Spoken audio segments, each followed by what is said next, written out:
Hello everyone, welcome to पढ़ ले science. बच्चे आप सभी लोग कैसे हो, पहले तो ये बताओ। अब मैं यहाँ से डायरेक्टली तो आपसे पूछ नहीं सकता, तो मैं सोच सकता हूँ कि आप लोग बहुत बढ़िया हो, थोड़ी बहुत ढंग से पढ़ाई चल रही होगी, ठीक है, इतना अपन मान सकते हैं। दूसरी चीज़, एक चीज़ और बोलनी है बेटा कि इससे पहले जो हमारा लाइव सेशन गया था इस वीडियो से बहुत पहले थोड़ा, जहाँ पर हमने न्यूमेरिकल सॉल्व किए थे, तो वहाँ उन न्यूमेरिकल्स को ध्यान से देख लेना, ठीक है। और हम लोग हर सेशन ऐसा ही एक लेकर आया करेंगे after the completion of every single chapter, ठीक है। इतनी बात हो गई। अब आ जाओ अपने लेक्चर नंबर 3। सब बच्चों को दिख रहा होगा किसके ऊपर है, इलेक्ट्रिक पोटेंशियल एंड कैपेसिटेंस। तो भाई इससे पहले हमारे 2 लेक्चर जा चुके हैं, आपको इलेक्ट्रिक पोटेंशियल का आइडिया हो गया है। लेक्चर नंबर 1 में पूरा डिटेल्ड लेक्चर इलेक्ट्रिक पोटेंशियल बनाया था कि भाई ताकत क्या होती है, ठीक। फिर इससे पहली वाली क्लास में हमने इलेक्ट्रिक पोटेंशियल देखा कि पॉइंट चार्ज की वजह से भी क्या होता है, डाइपोल की वजह से क्या होता है, राइट। ये सारी चीजें आई थी। इक्वेटोरियल पोजीशन पे 0 निकल के आया था, राइट। तो इतनी सारी चीजें देखने के बाद देन हमने एक रिलेशन डिराइव किया था बेटा।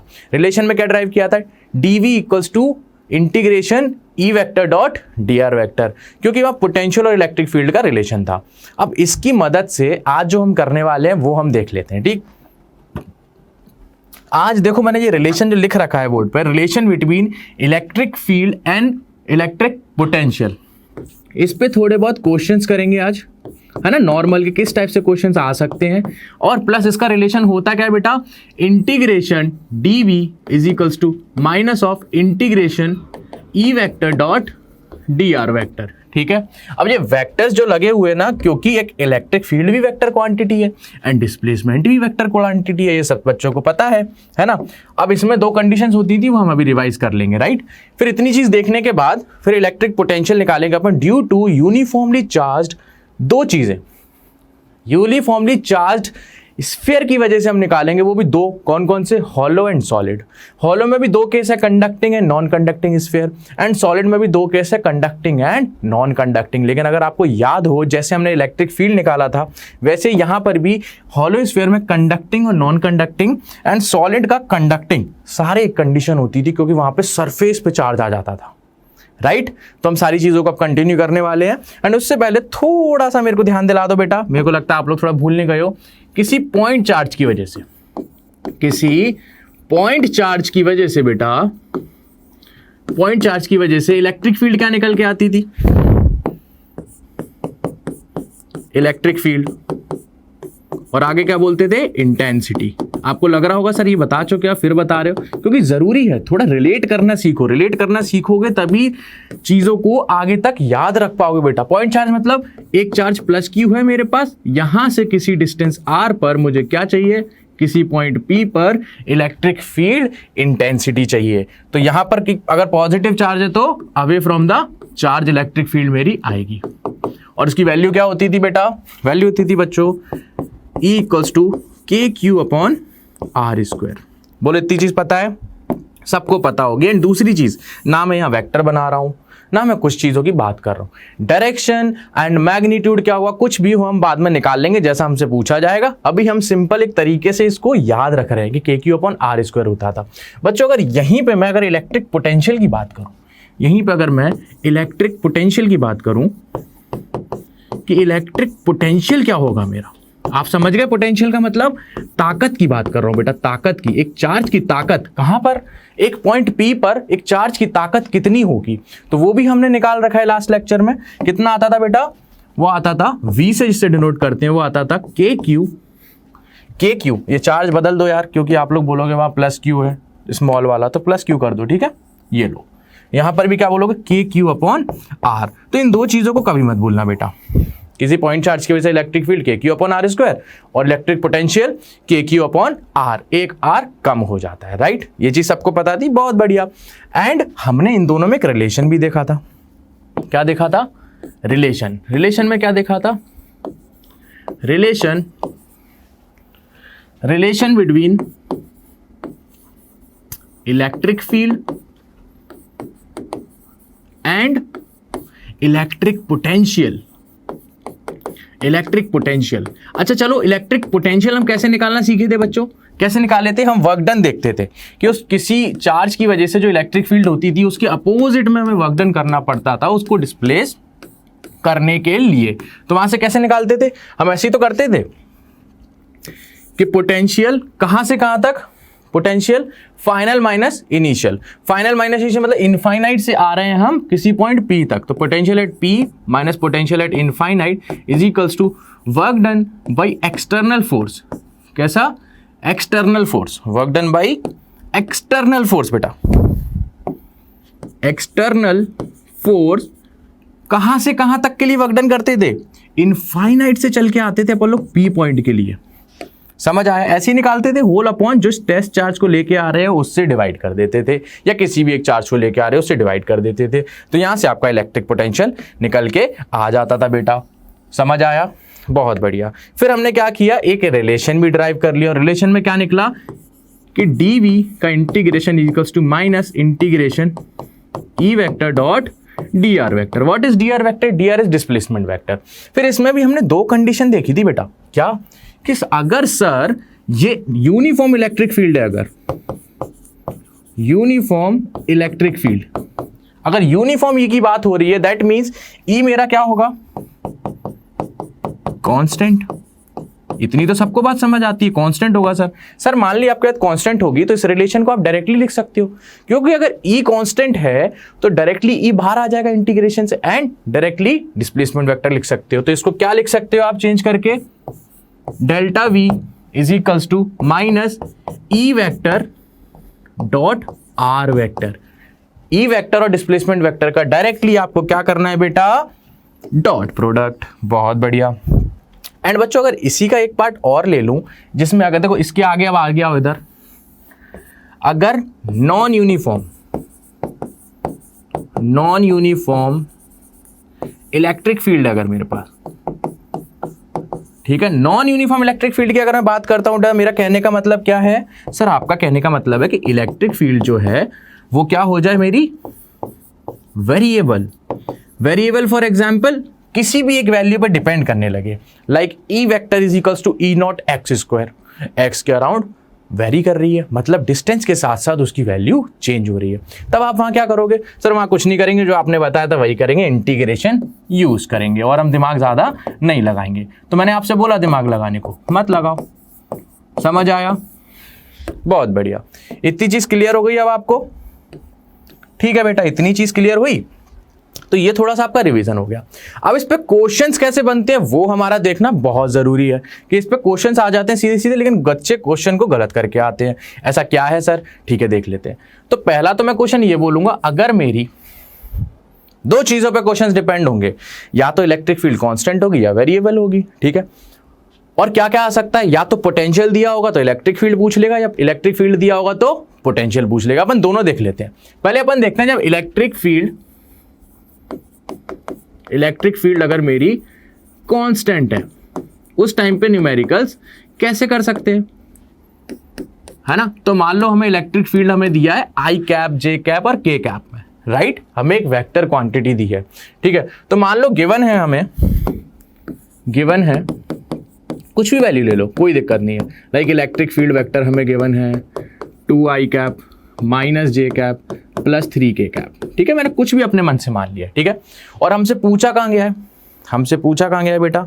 मान लो किसी आर वेक्टर की हमें वैल्यू दी गई है डायरेक्टली, कि आर वेक्टर जो गिवन है वो है आई कैप प्लस जे कैप प्लस के कैप, कोई दिक्कत नहीं है। हमसे बोला है पोटेंशियल बताओ, तो आप डायरेक्टली निकालोगे क्या? पहले तो ये लिखना dv equals to minus E vector dot d r vector. अब देखो क्या ई कांस्टेंट है? बिल्कुल ई कांस्टेंट है सर। कोई कांस्टेंट वैल्यू तो इसका अंडर रूट निकालो, कांस्टेंट मैग्नीट्यूड आएगा। इसका अंडर रूट कैसे निकालोगे? Under root of 2 square plus -1 का स्क्वायर प्लस 3 का स्क्वायर, तो वो क्या आ जाएगा? आपका मैग्नीट्यूड आ जाएगा बेटा।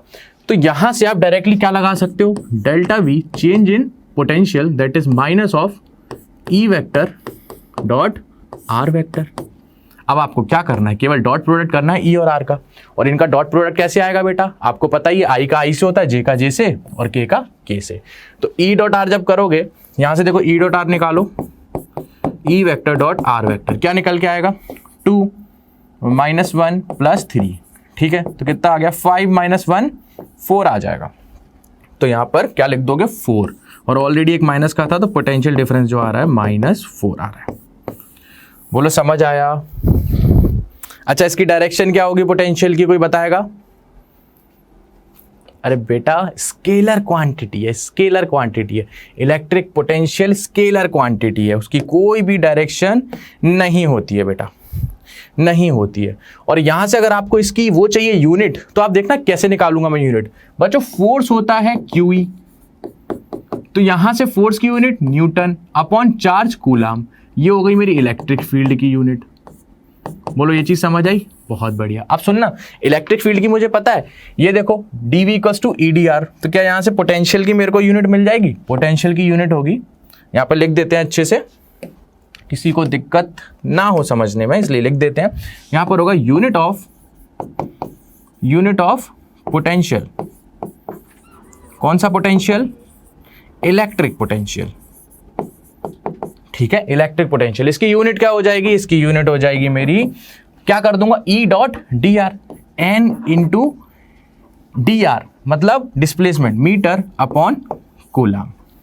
ठीक, ऐसे आप यूनिट याद रखोगे। अच्छा सुनो बेटा, अगर इसी में अगर आपसे उल्टा पूछ लिया जाए, उल्टा कब पूछेगा पता है? जब E वेरिएबल होगी, E वेरिएबल होगी। अभी तो E कांस्टेंट है, देखो कांस्टेंट E पे है तो dV पूछ लिया, या V कांस्टेंट दे देगा, है ना, तब आपको क्या करना पड़े? V तो कांस्टेंट नहीं देगा, फिर आपका क्वेश्चन बनेगा ही नहीं, फिर आपका क्वेश्चन नहीं बनेगा। अब सुनना, वेरिएबल की बात करते हैं, वेरिएबल की। वेरिएबल में कैसे, चलो मान लेते हैं, आ जाओ। For variable E and V, दोनों ही वेरिएबल है, अगर मतलब कोई भी एक चीज वेरिएबल हो सकती है। तो मान लो अगर आपको क्वेश्चन में दिया है बेटा, क्वेश्चन में दिया है, अगर आपसे डायरेक्टली पूछ रहा है क्वेश्चन में तो आप डायरेक्टली कर देना, कोई दिक्कत ही नहीं आएगी। लेकिन ये वेक्टर क्वांटिटी है तो इसको आपको दे रखेगा। कैसे दे रखेगा ये देखना, आपसे बोला गया होगा इलेक्ट्रिक फील्ड, मान लो मुझे इलेक्ट्रिक फील्ड दी है E naught x square i cap plus E naught y j cap, बस इतना दिया हुआ है हमको, केवल इतना दिया हुआ है। या और मान लेते हैं plus E not Z cube के कैप, ठीक, इतना दिया हुआ है। तो ये हमें इलेक्ट्रिक फील्ड दी है जो कि हर डायरेक्शन में चेंज हो रही है with respect to x y z, कुछ भी हो सकता है, हमें पता नहीं है, राइट। हमसे पूछा है एट पॉइंट 8.1,2,3 8.1,2,3 बताना है पोटेंशियल। अच्छा चलो बताओ, पोटेंशियल एक जगह तो आप बता नहीं पाओगे, क्यों? क्योंकि हमेशा पोटेंशियल जो होता है ना बेटा, वो क्या होता है, डिफरेंस दिया होता है, तो हमें एक रेफरेंस पॉइंट की जरूरत पड़ेगी। तो इस क्वेश्चन में मैं आपको एक रेफरेंस पॉइंट दे देता हूं, देन आप इसको कैलकुलेट कर सकते हो, ठीक है, देन आप कैलकुलेट कर सकते हो। इनिशियली पोटेंशियल आपको दिया हुआ है 0,0,0 पे पोटेंशियल मान लो आप V0,0,0 का पोटेंशियल है 0, और 1,2,3 के लिए आप क्या बोल दोगे, हमको निकालना है पोटेंशियल क्या है। अब इसको सॉल्व करने का तरीका कैसे करोगे? कोई बात नहीं सर, आपने जो बताया वो कर देंगे, dV equals to minus E dr vector. बहुत बढ़िया। dV कहां से कहां तक चाहिए? कोई भी एक पोजीशन यहां से यहां तक, मतलब पहले क्या है 0 है वैल्यू, फिर कहां तक V तक जाना है। इंटीग्रेशन कहां से कहां तक करेंगे इसमें? अब इसमें पॉइंट की वैल्यू रखेंगे, देखना कैसे इंटीग्रेट कर दो। पहले से इंटीग्रेट भी कैसे करोगे? अब सुनना बेटा, ये dV तो इधर बाहर आ जाएगा 0 से V के लिए, माइनस अब ये भी वेक्टर है, ये भी वेक्टर है, और इनके बीच में हो रहा है डॉट प्रोडक्ट, तो आप इंटीग्रेशन अलग कर सकते हो। कैसे? देखो इसको मैं पहले लिखता हूं, इंटीग्रेशन का साइन लगाया, ये आ जाएगा मेरा E वेक्टर, है ना, E वेक्टर आ जाएगा, ये एज इट इज लिख दूंगा, और ये क्या आ जाएगा dr वेक्टर। अब what is dr vector? dx I cap. अरे dr वेक्टर क्या है? एक तरीके से यही तो है, मतलब dx के अलोंग आई कैप प्लस dy के along j cap plus dz के अलोंग k कैप। बोलो किसी को दिक्कत नहीं है। अब इसका डॉट प्रोडक्ट जब हम करेंगे, E वेक्टर ये है और dr वेक्टर ये है, तो x का x के अलोंग हो जाएगा, x का x के अलोंग हो जाएगा। तो क्या मैं इसको डायरेक्ट लिख दूं? क्या मैं इसको डायरेक्ट लिख दूं? किसी को दिक्कत आएगी? इसको मैं ऐसे ओपन कर सकता हूं, देखो dv 0 से v is equals to E dr। अब डॉट प्रोडक्ट हो रहा है तो x का x से होगा, तो E नॉट एक्स स्क्वायर। चलो ये E नॉट भी गायब कर दो यार, कांस्टेंट ही है ना E नॉट, तो आपको और अच्छा दिखेगा, ठीक है। E नॉट भी गायब कर दिया मैंने, छोड़ो। I का I के साथ होगा तो एक्स स्क्वायर dx, और माइनस का है तो माइनस चलो अंदर ही छोड़ दो, integration x square dx plus y के लिए dot product y dy। Plus z के लिए z क्यूब dz, और ये bracket close. Limit is from 0 0 0 to 1 2 3। ठीक है, ये वैल्यूज दी गई हैं, इस वैल्यू पे हमें पता करना है कि एक्स वाई जेड की वैल्यू क्या क्या हो सकती है, उस टाइम को हमें पता करना है, राइट। अब इनका इंटीग्रेशन निकाल दो। अब देना लिमिट कैसे रखोगे, सबको अलग कर दो। चलो पहले minus of integration x square d x minus of integration y d y minus of z cube d z integration. अब बताओ एक्स में आप कहां से कहां तक चल के गए हो, 0 से 1 तक, z में 0 से 2 तक, और सॉरी y में 0 से 2 तक और z में 0 से 3 तक। किसी को दिक्कत? बहुत बढ़िया। अब क्या करोगे, इंटीग्रेट कर दोगे नॉर्मली, इसको इंटीग्रेट आगे करते हैं, आ जाओ। और ये तो v आ जाएगा, v माइनस 0, राइट। dv का integration v minus 0 is equals to, आओ इसका करो, एक्स स्क्वायर डी एक्स का क्या होता है, एक्स क्यूब बाई 3, और ये माइनस का ऑलरेडी बाहर है। इसकी लिमिट कहां से कहां तक लगेगी, 0 से 1 तक। दूसरा बताओ, दूसरा है y d y, minus already है वाई डी वाई का, वाई स्क्वायर बाई 2, और लिमिट इज फ्रॉम 0 से 2। देख लो, सही है, बहुत बढ़िया। ऐसे ही अपन जेड क्यूब का कर देते हैं, तो क्या आ जाएगा, माइनस ऑफ जेड की पावर 4/4, लिमिट इज फ्रॉम 0 से 3। समझ आया, पार्शियल इंटीग्रेशन बोल दो, डिफरेंशिएशन इसी टाइप से होगा, ठीक। अब यहां से आपका पोटेंशियल की वैल्यू आ जाएगी, इसका इंटीग्रेशन हो चुका है ऑलरेडी, वैल्यू रख दो, 0 रखोगे तो 0 और 1 माइनस ये आ जाएगा, तो माइनस ऑफ 1 का क्यूब बाई 3 माइनस 0 का क्यूब बाई 3, ऐसे ही लिखूंगा। चलो लिख देते हैं, एक बार लिख देते हैं, आपको तसल्ली हो जाएगी।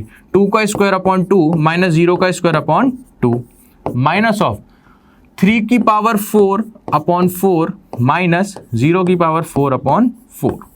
क्या 0 वाले सारे टर्म कैंसिल हो जाएंगे बेटा, सारे के सारे टर्म कैंसिल हो जाएंगे, 0 वाले बचेंगे कौन से, केवल ये वाले जो बचे हुए कांस्टेंट वाले, -1/3, ये कितना हो जाएगा, 4/2, that is 2 - 2, and what will be that, 3 का क्यूब, 3 की पावर 4, 3 का स्क्वायर कितना होता है 9, और फिर से 9 और 81, तो ये जाएगा -81/4। इसको कैलकुलेट करना, जो भी वैल्यू आएगी आपका आंसर आ जाएगा किसमें, न्यूटन पर coulomb electric field into metre. बोलो समझ आया कैसे क्वेश्चंस बन सकते हैं, कैसे क्वेश्चंस बन सकते हैं, आपको समझ आया है ना। अब देखो पोटेंशियल की जब बात करी बेटा, तो मैंने, आप ध्यान रखना, मैंने पॉइंट यहां पे 0 माना। मैंने आपको क्या बोला, पोटेंशियल, मैंने आपको क्या बोला बेटा, देखो इसको इरेज करके फिर बताऊं, यहां पे देखो मैंने क्या बोला था, यहां मैंने बोला था potential at 0,0,0 is v 0,0,0 is 0। मैंने इनिशियली आपको value they the, and that is compulsory. अगर नहीं बोला होगा तो पता है क्या बोलेगा, चार्ज को इनफाइनाइट से लाया गया है, और इन्फिनिटी पे क्या होता है, 0 होता है, सबको पता है, बहुत बढ़िया, इतनी चीज पता है। अब सेम क्वेश्चन अगर मैं बदल दूं, उसमें क्या कर दूं बेटा, इसमें वेरिएबल कर दूं पोटेंशियल को, तो अब इलेक्ट्रिक फील्ड तो कोई मेरे से ये नहीं पूछेगा ना कि इलेक्ट्रिक फील्ड यहां पे इतनी है, यहां बताओ डिफरेंस बताओ, नहीं, फील्ड तो किसी पॉइंट की भी आप पता कर सकते हो, है ना। तो अब आपसे मान लो क्वेश्चन में हमको थोड़ा हटके दे दे, एंड ई क्या है मेरा, एक वेक्टर क्वांटिटी है, राइट। तो मान लो आपको इक्वेशन कुछ ऐसी दे दी, आपको गिवन है, पोटेंशियल दे दिया, that is x square y plus y square z, ठीक है। ये आपको एक इक्वेशन दी है, कुछ भी हो सकती है, मुझे नहीं पता, कुछ भी हो सकती है, दे दिया उसने, ठीक है। आपसे क्या बोला है, आपसे क्या बोला, क्वेश्चन देख लो, find the electric field at point, कोई एक पॉइंट पे पूछेगा ना आपसे, हाँ ठीक है, पता नहीं था कौन सा, इलेक्ट्रिक फील्ड एट पॉइंट, मान लो 2,1,0 पे मेरे से इलेक्ट्रिक फील्ड पूछा गया है बेटा, क्या मैं इसको कर सकता हूं, बिल्कुल। आप बोलो कैसे करेंगे, आप लोग तो बोल नहीं पाओगे अभी, तो इसलिए इसको पॉज करो वीडियो को, और वीडियो को पॉज करके आपको आंसर लिखना है, फिर उसके बाद चेक करना है, पेन कॉपी लेके बैठ जाना सारे बच्चे। चलो मैं देख लेता हूं, चलो आपने वीडियो पॉज करके कर लिया, अब हम कर लेते हैं, ठीक। तो भाई मेरे को तो रिलेशन सर आपने ये बताया है, उसी के दम पे मैं करूंगा, डीवी का integration minus E vector dot d r vector का इंटीग्रेशन। अच्छा एक चीज बताओ, अगर ये इंटीग्रेशन है तो मैं अगर दोनों साइड इंटीग्रेशन हटाना चाहूं तो हट जाएगा कि नहीं? डिफरेंशिएशन, अगर किसी भी वैल्यू का मैं डिफरेंशिएशन जो भी करूं, उस डिफरेंशिएशन का वापस इंटीग्रेशन कर दूं तो सेम वैल्यू देता है? बिल्कुल देता है। तो क्या मैं इसको ये भी लिख सकता हूं, E vector is equals to minus of d v upon d r? किसी को कोई इशू? बात सेम है कि नहीं है? बिल्कुल सेम है। अब डिफरेंशिएट कैसे करना है वो देखो, बिकॉज यहां पे जो आर वेक्टर है, यहां पर जो आर है, आर ये क्या होता है? X i cap plus Y j cap plus Z J cap, है ना? यहां आएगी एक चीज ध्यान रखना, partial differentiation,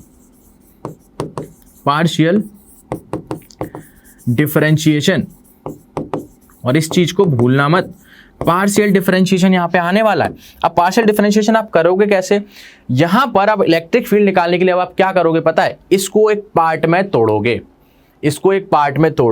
what is dv upon dr? What is dv upon dr?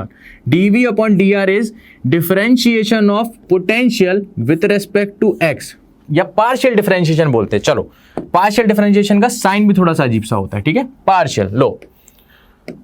Partial differentiation of v with respect to x, और ये कहां आएगा?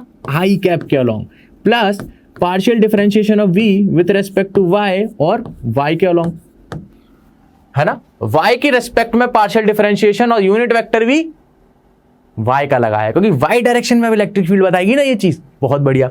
अरे ये इलेक्ट्रिक फील्ड बता रही है और आप डिफरेंशिएशन कर रहे हो r से, r तो तीनों डायरेक्शन में है, तो आपको नहीं पता तो आप क्या बोलोगे? हम हर किसी के लिए पार्शियल डिफरेंशिएशन कर देते हैं और जिस डायरेक्शन में जो आएगा वो उसकी वैल्यू है। हमने पहले x के लिए कर दिया पार्शियल डिफरेंशिएशन और आई कैप लगा दिया, मतलब जो भी ये वैल्यू आएगी वो इलेक्ट्रिक फील्ड आई कैप के अलोंग, y के रेस्पेक्ट में डिफरेंशिएट कर दो y के अलोंग, और आखिरी में किसके बचा है बच्चों? z बचा है। तो differentiation, partial differentiation of v, partial differentiation of v with respect to z, और ये k कैप के अलोंग हो जाएगा। बहुत बढ़िया, सही है। अब सर ये तो आपने बता दिया, लेकिन अप्लाई कैसे करें वो बताओ जरा। मैं बता देता हूं थोड़ा। वैसे तो ये 11th क्लास का सीन है बेटा, सारी की सारी चीजें आपको सिखाई गई होंगी, इवन मैथ्स में भी आपको बताया गया होगा, ठीक है? लेकिन हमको नहीं पता सर, हमको तो आप ही बताओ, हम तो जिद्दी बच्चे हैं। ठीक है, तो देख लो, आपको अप्लाई कैसे करना है वो देख लो। अब ये वैल्यू निकल जाएगी तो इसको क्या करना है? इसमें पुट ही तो करना है, माइनस लगा देना। इस पे काम कर लें, चलो इस पे काम कर लेते हैं, इसी पेज पे काम कर लेते हैं। पहले हमको करना क्या है? अब मैं इसको निकाल रहा हूं, पहले ध्यान रखना, अब मैं इसको निकाल रहा हूं। पहले मैं निकाल रहा हूं partial differentiation of v with respect to x। इसका मीनिंग समझो, partial differentiation of v with respect to x keeping other values constant. समझ आया? देखो मेरा कहने का मतलब है v क्या है ये, ठीक है? इसका क्या करना है मुझे? पार्शियल डिफरेंशिएशन क्या है? X square y plus y square z, partial differentiation with respect to x. अब इसमें तो x भी है, y भी और z भी है। देखो x भी है, y भी और z भी है। आपको क्या करना है? इसमें आपको एक चीज बोलनी है कि केवल x को वेरिएबल मान के y और z को आप कांस्टेंट मानोगे। आपको मेरी बात समझ आ रही है? आप इसको एज अ कांस्टेंट ट्रीट करोगे। किस चीज को? जो भी x नहीं है उसको, सारी चीजों को कांस्टेंट मानोगे। यहां पर एक्स स्क्वायर है और y है तो y को कांस्टेंट मानोगे आप, ठीक है? और वाई स्क्वायर जेड है तो यहां पे कहीं x दिख रहा है? नहीं है, तो ये पूरी चीज कांस्टेंट है। यहां पर केवल एक्स स्क्वायर वेरिएबल है, समझे? अब करो इसका पार्शियल डिफरेंशिएशन। कैसे करोगे? और स्प्लिट कर दो, partial differentiation of x square y with respect to x plus partial differentiation of y square z upon x. अब सुनना मेरी बात, आपको ये चीजें नहीं आती होंगी बेटा, मैं बता रहा हूं आपको, क्योंकि जरूरत पड़ी नहीं होगी कभी। अब जरूरत पड़ रही है तो आपको सीखना पड़ रहा है, इसलिए थोड़ा टाइम भी ले रहा है, तो सीखो इस चीज को, जरूरी है ना? अब मुझे एक चीज बताओ, क्या यहां पर एक्स स्क्वायर दिख रहा है आपको? दिख रहा है। वाई दिख रहा है। मैंने क्या बोला? वाई को कांस्टेंट। आप किसके रेस्पेक्ट में कर रहे हो? एक्स। वाई कांस्टेंट, तो वाई कांस्टेंट हो जाएगा तो वाई बाहर ले लो और partial differentiation of x square with respect to x बचेगा, प्लस यहां पर क्या दिख रहा है बच्चों, यहां पर तो वाई स्क्वायर जेड दिख रहा है सर, एक्स तो है ही नहीं है, तो पूरा ही बाहर ले लो भाई, पूरा ही कांस्टेंट है, वो सारी चीजों को कांस्टेंट माना है, और 1 बचेगा अंदर, और partial differentiation with respect to x. बोलो चीज समझ आई, बहुत बढ़िया। देखो इसकी वैल्यू आगे वाले पेज पे लिख रहा हूं, do v upon do x, ठीक है, क्या आ जाएगा, y आ जाएगा, y, और पार्शियल डिफरेंशिएशन ऑफ x, अब एक्स स्क्वायर का तो कर सकते हो, कितना हो जाएगा 2x, प्लस ये कांस्टेंट था बाहर ले लिया y स्क्वायर z, और कांस्टेंट है 1, क्या है कांस्टेंट, कांस्टेंट का डिफरेंशिएशन क्या होता है बेटा 0, तो यहां क्या लिख दोगे 0, तो यहां से do v upon do x कितना आ जाएगा 2xy, कितना आ गया बेटा 2xy। अभी क्वेश्चन खत्म नहीं हुआ है, ये 2xy आपका क्या आया है, केवल do v upon do x आया है, do v upon do x आया है। अब ऐसे आपको अभी तो do v upon do y निकालना है, do v upon do z भी निकालना है। अब करोगे कैसे, अब जब वाई की बात करोगे तो केवल वाई को वेरिएबल लेना, बाकी सब कॉन्स्टेंट। आ जाओ मैं इसको भी करके दिखा देता हूँ यहाँ पे, डो वाई अपॉन, सॉरी अब मैं जल्दी करूँगा थोड़ा देखना, ठीक है। इसके लिए क्या लिखेंगे, do v upon do y, ठीक है। क्या है v, क्या था मेरा v है x square y plus y square z. Okay sir, मतलब y के रेस्पेक्ट में है तो बाकी चीजें कांस्टेंट, y वेरिएबल है, ठीक है। पहले तो इसे अलग कर दो, x square y whole upon do y plus do y square z whole upon do y, ठीक है। अब सुनो, एक्स स्क्वायर वाई दिख रहा है, बिल्कुल दिख रहा है सर। क्या एक्स स्क्वायर कांस्टेंट लोगे, बिल्कुल लेंगे, क्योंकि वाई के रेस्पेक्ट में, तो इसका क्या आ जाएगा केवल एक्स स्क्वायर वाई, और वाई का क्या हो जाएगा, सारी चीजें कांस्टेंट बाहर कर दो, एक्स स्क्वायर को बाहर कर दिया मैंने, और वाई का डिफरेंशिएशन कितना आ जाएगा 1, प्लस इसमें जो भी वाई स्क्वायर को, वाई की वैल्यूज को छोड़ के सारी चीजें कांस्टेंट दैट इज जेड, और वाई स्क्वायर का डिफरेंशिएशन 2y हो जाएगा। इतनी चीज समझ आई, बहुत बढ़िया। तो ये कितना आ जाएगा, do v upon do y x square plus 2y z. एक चीज ये भी निकल के आ गई, अभी यही चीज रख दोगे आपका आंसर आ जाएगा, टेंशन मत लो, ठीक है। ये निकल के आ गया, और इसी पेज पे मैं do v upon do z भी निकाल देते हैं।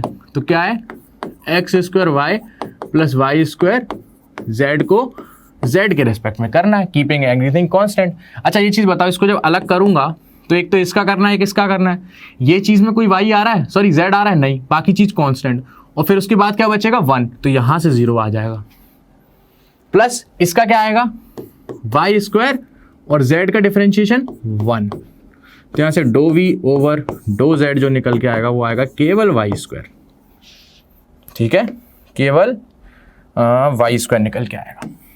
इतनी चीज समझ आई, बहुत बढ़िया। अब यहां से मेरा डीवी ओवर डी आर आ जाएगा कि नहीं आ जाएगा, बिल्कुल आ गया। डीवी अपॉन डी आर मेरा कितना आ गया sir, do we over do x i cap, क्या है 2xy, do we over do x i cap 2xy i cap, plus फिर क्या आएगा do we over do y, कितना आया है, कहाँ गया वाई वाला मेरा, वाई कहाँ है, वाई ये रहा, एक्स स्क्वायर प्लस 2yz, क्या लिखोगे एक्स स्क्वायर प्लस 2yz, और ब्रैकेट लगा के J cap plus do we over do Z that is Y square and K cap. बोलो समझ आया, बहुत बढ़िया। अब सुनना, क्वेश्चन यहाँ एंड नहीं हुआ है, अगर आपसे पॉइंट नहीं दिया है ना तो ये आंसर है, लेकिन आपको पॉइंट दिया है, कहाँ पूछा है, देखो कहाँ गया क्वेश्चन में, एट पॉइंट 2,1,0, क्या लिखोगे एट पॉइंट 2,1,0 ई वेक्टर जो आएगा वो कैसे निकाल रहे हो, minus d v over d r, भूलना मत, minus d v over d r निकालना है हमें, minus d v over d r, और यहां पे minus d v over d r क्या आ जाएगा, इसकी वैल्यू निकाल दूं पहले, फिर यहां पटक दूंगा, सिंपल। अब डीवी ओवर डी आर जो आया है 2,1,0 पे क्या होगा, रख दो वैल्यू, देखो x की वैल्यू 2 रखो और 1 रखो इसमें, तो कितना आ जाएगा 2 × 1 2 4 आ जाएगा, 4 आई कैप, ये x है, ये y है, z है, रख दो इसमें, फिर इसमें रखो x की जगह 2 रखो 4 हो जाएगा, एंड z 0 है तो 0 हो जाएगा, 4j कैप प्लस y की वैल्यू क्या रखोगे यहाँ पे 1, तो 1 आ जाएगा 1k कैप। तो मेरे पास जो dv like dv over dr, right, dv over dr कितना आ रहा है बेटा, dv ओवर dr मेरा निकल के आ गया sir 4i cap plus 4j cap plus k cap. बहुत बढ़िया, अच्छी बात है, निकल आया। अब मेरे को इसको कहाँ रखना है, इधर रखना है, और इलेक्ट्रिक फील्ड क्या होगी उस पॉइंट पे, minus of 4i cap plus 4j cap plus k cap. ये चीज ध्यान रखना, माइनस मत भूल जाना, minus 4i cap minus 4j cap minus k cap. क्या क्वेश्चन समझ में आया किस टाइप से आ सकता है और कैसे सॉल्व करना है? किसी को भी दिक्कत हो तो कमेंट सेक्शन में कमेंट कीजिए और बताइए, आपको समझ नहीं आया हो तो बता देना, ठीक है। बाकी पूरा का पूरा क्लियर कंसेप्ट है, और यहाँ पर जो पार्शियल डिफरेंशिएशन था दैट इज इंपॉर्टेंट, ठीक है, उस चीज़ को ध्यान रखना, ठीक। इतनी बात समझ आई, बहुत बढ़िया। तो हमने ई और वी के रिलेशन के न्यूमेरिकल्स भी देख लिया कि किस टाइप से बन सकते हैं, इससे ज़्यादा सीबीएसई से बाहर नहीं जाएगा, ठीक। इतनी बात मेरी क्लियर है, बहुत बढ़िया। अब जो कि हम डिस्कशन करने वाले हैं, हम पहले पेज पे वापस आते हैं बच्चों, हम करने वाले हैं अब electric field due to uniformly charged hollow sphere and solid sphere. अब सुनो मेरी बात, हमने इलेक्ट्रिक फील्ड इंटेंसिटी भी निकाली थी, अब हम क्या निकाल रहे हैं, इलेक्ट्रिक पोटेंशियल। पहले हमने फील्ड की बात करी थी, अब हम उसकी ताकत की बात करेंगे। तो उस टाइम अगर आपको याद हो, मैंने आपको बताया था बेटा कि एक होता है हॉलो स्फीयर, है ना, अंदर से कुछ नहीं, और एक होता है solid sphere, right. Solid sphere like नींबू, ठीक है, नींबू अंदर तक भरा हुआ है, राइट। एंड हॉलो स्फीयर आपकी बॉल, कॉस्को की बॉल ले लो, है ना, वो आपका हॉलो स्फीयर है, अंदर कुछ नहीं है, ऊपर से पूरा कवर्ड है, राइट। अब यहाँ क्या सीन होता है बेटा, एक होता है कंडक्टिंग और नॉन कंडक्टिंग, दो चीजें, कंडक्टिंग नॉन कंडक्टिंग हमेशा मैंने बताया। कंडक्टिंग मतलब फ्री इलेक्ट्रॉन्स हैं, चार्ज मूव कर सकते हैं, और नॉन कंडक्टिंग मतलब इंसुलेटर, चार्ज मूव नहीं कर सकता है क्योंकि बंधा हुआ रहता है, और उसको किसी एक्सटर्नल फोर्स या एक्सटर्नल वर्क की वजह से हम उसको एक जगह से दूसरी जगह मूव कर सकते हैं, ठीक है। तो दिक्कत कहाँ आ रही है पता है, दिक्कत यहाँ आती है, देखो दिक्कत यहाँ आती है, दिक्कत यहाँ आती है कि जब भी हम हॉलो और सॉलिड की बात करेंगे ना, और उसमें कंडक्टिंग और नॉन कंडक्टिंग की बात करेंगे, तो तीन में सेम कंडीशन होगी, तीन में। देखो हमें क्या निकालना है बेटा, इलेक्ट्रिक पोटेंशियल। ध्यान से देखना आप इस टॉपिक को, बहुत अच्छा है, बहुत जरूरी भी है। इलेक्ट्रिक पोटेंशियल क्या लिखूंगा, ड्यू टू यूनिफॉर्मली चार्ज्ड। बस अब यूनिफॉर्मली चार्ज छोड़ दिया, इसमें दो कंडीशन है बेटा, दो कंडीशन है। यूनिफॉर्मली चार्ज क्या क्या है, एक तो हमारा हॉलो स्फीयर हो गया, ये टेबल इसलिए बना रहा हूं जिससे आप भूलो ना, हॉलो स्फीयर हो गया, और एक सॉलिड स्फीयर, ठीक है। इसमें भी दो केसेस हैं, क्या है बेटा, एक होगा कंडक्टिंग, एक होगा नॉन कंडक्टिंग। इसमें दो हैं, कौन कौन से, कंडक्टिंग प्लस नॉन कंडक्टिंग। सही बात है, बहुत बढ़िया। और इसमें भी एक होगा कंडक्टिंग और एक होगा नॉन कंडक्टिंग, ठीक। अब सुनो, जो कि मैंने बोला है कि फ्री इलेक्ट्रॉन्स होते हैं जब कंडक्टिंग होता है, फ्री इलेक्ट्रॉन्स होते हैं कंडक्टिंग होता है, मतलब सरफेस पे चार्ज फैल जाएगा पूरा का पूरा। अब सुनो, सरफेस पे चार्ज फैलेगा कैसे वो समझो। यहां पे तीन चीजों के लिए सेम पोटेंशियल आने वाला है, सेम कंडीशन रहने वाली है, जैसे इलेक्ट्रिक फील्ड की बात करी थी। कौन कौन सी देखना, मैं रेड से मार्क कर रहा हूं, रेड से। जब हॉलो स्फीयर की बात करेंगे तो हम कंडक्टिंग की करें चाहे नॉन कंडक्टिंग की रहे, चार्ज पूरा सरफेस पे यूनिफॉर्मली डिस्ट्रीब्यूटेड होगा। और यहां पर जब सॉलिड स्फीयर की बात करते हैं, तो जब कंडक्टिंग की हम बात करते हैं, केवल कंडक्टिंग के केस में, तब पूरे स्फीयर में चार्ज पूरा स्फीयर पे आ जाता है। थिंग इज कि आपने क्या किया, जब एक सरफेस है, अब अपन बताते हैं आपको कि हॉलो स्फीयर पे जब एक सरफेस है, मान लो पूरी सरफेस है, राइट, मैं कहीं से क्यू चार्ज लेकर आया और मैंने उस सरफेस पे छोड़ दिया, उस सरफेस पे छोड़ दिया, तो पता है क्या होगा, पूरा इक्वली डिवाइड हो जाएगा पूरी सरफेस पे, पूरी सरफेस पे चार्ज इक्वली डिवाइड हो जाएगा। वाई? क्योंकि कंडक्टिंग सरफेस है, कंडक्टिंग, अपने आप चार्ज इधर से उधर मूव कर सकता है। पूरा एरिया उनके पास कितना है? 4πr²। पूरे 4πr² एरिया में चार्ज अपने आप टोटल डिस्ट्रीब्यूट हो जाएगा। कितना? पूरा का जितना भी आपने डाला है, मान लो आपने 4 कूलम चार्ज डाला है, पूरा 4 कूलम पूरे एरिया पे इक्वली डिस्ट्रीब्यूट हो जाएगा। ठीक है, बहुत बढ़िया। नॉन कंडक्टिंग के केस में क्या करते हैं बेटा? वहां चार्ज इक्वली डिस्ट्रीब्यूट हम करते हैं। समझ रहे हो मेरी बात? वहां आप चार्ज रखोगे एक ही जगह पर टिक जाएगा, लेकिन हम कंडीशन क्या लेते हैं? Uniformly charge. तो उस कंडीशन में हम क्या करते हैं? हम खुद से उसे यूनिफॉर्मली डिस्ट्रीब्यूट करके रखते हैं। बोलो समझ आया? बहुत बढ़िया। दूसरी चीज आ जाती है सॉलिड स्फीयर की बात आ जाती है। सॉलिड स्फीयर में भी कंडक्टिंग, अब सुनना, कंडक्टिंग सॉलिड स्फीयर है मतलब चार्ज आप अंदर तक भर दोगे। अब आप एक काम करो, एक सिरिंज लो और एक नींबू ले लो, नींबू या तरबूज ले लो। ठीक है, तरबूज आपने सबने देखा होगा, वाटरमेलन, ठीक है, वाटर लेमन बोलते हैं काफ़ी बच्चे, है ना। मैं भी बचपन में वाटर लेमन करता था तो मेरे को चिढ़ाते थे, वाटरमेलन होता है। ठीक है, तो क्या करना है आपको? एक इंजेक्शन लो और इंजेक्शन लेके चार्ज भर लो उसमें, और उसके अंदर घुसेड़ो, दबा दो। तो आपको क्या फील होना चाहिए? कि अंदर चार्ज रह जाना चाहिए, लेकिन अंदर चार्ज नहीं रहता। जब कंडक्टिंग की बात करते हैं तो there is an property of solid spheres कि if the solid sphere is conducting, बच्चों ध्यान से सुनना, if solid sphere is conducting, charge will distribute on the surface of the solid sphere, whole around on the solid sphere, जिसकी वो surface है solid sphere की, उस पूरी सरफेस पे इक्वली एंड यूनिफॉर्मली डिस्ट्रीब्यूट हो जाता है। आपको मेरी बात समझ आई? हाँ, तो इन तीनों कंडीशन को अपन सेम साथ क्यों पढ़ेंगे? क्योंकि अगर मैं इस पे चार्ज डालता हूं सरफेस पे तो भी क्या होगा? केवल सरफेस पे चार्ज आ जाएगा। कैसे? मान लो ये है मेरा स्फीयर बेटा, ठीक है, अच्छा नहीं बना सर्कल, फिर बनाएंगे। ये है मेरा स्फीयर, देखो बन गया, बहुत बढ़िया। यहां पर क्या होगा बेटा? अगर मैं इस पे चार्ज डालूं और कंडक्टिंग है, कंडक्टिंग हॉलो स्फीयर, तो पूरी सरफेस पे बेटा इक्वली एंड यूनिफॉर्मली डिस्ट्रीब्यूट हो जाएगा चार्ज। ध्यान रखना इस चीज को, मैं आपको ऑलरेडी बता चुका हूं, फिर इस वजह से बता रहा हूं कि बच्चे ध्यान में नहीं रखते हैं और इधर क्वेश्चन गलत करते हैं। ठीक, और नॉन कंडक्टिंग के केस में हम क्या करेंगे? सारे चार्जेस को खुद से यूनिफॉर्मली सेट कर देंगे, तो भी वो सरफेस पर यूनिफॉर्मली होगा। बहुत बढ़िया। और सॉलिड के केस में भी अगर आप अंदर फिल भी करोगे तो भी सरफेस पे आ जाएंगे, राइट। तो ये तीन कंडीशन के लिए एक ही बात होनी है। बची नॉन कंडक्टिंग सॉलिड स्फीयर, इसमें चार्ज को हम सरफेस के अंदर मतलब पूरे वॉल्यूमेट्रिक चार्ज डिस्ट्रीब्यूशन करते हैं, और जरूरी नहीं है वो यूनिफॉर्मली हो या नॉन यूनिफॉर्म, वो हम पे डिपेंड करता है। हम उसको यूनिफॉर्मली सेट करके रखे हुए हैं तो यूनिफॉर्मली वाला केस। अब नॉन यूनिफॉर्म में हम सेट कर सकते हैं। मान लो नॉन यूनिफॉर्म में भी अगर हॉलो स्फीयर की बात करूं तो हम जरूरी थोड़ी ना पूरे सरफेस पे यूनिफॉर्मली करें, वो तो हम अपनी मर्जी से कर रहे हैं ना। नॉन कंडक्टिंग के लिए मैं चाहूं तो थोड़ा चार्ज यहां रख दूं, थोड़ा यहां, थोड़ा यहां, अगर इंसुलेटर है तो।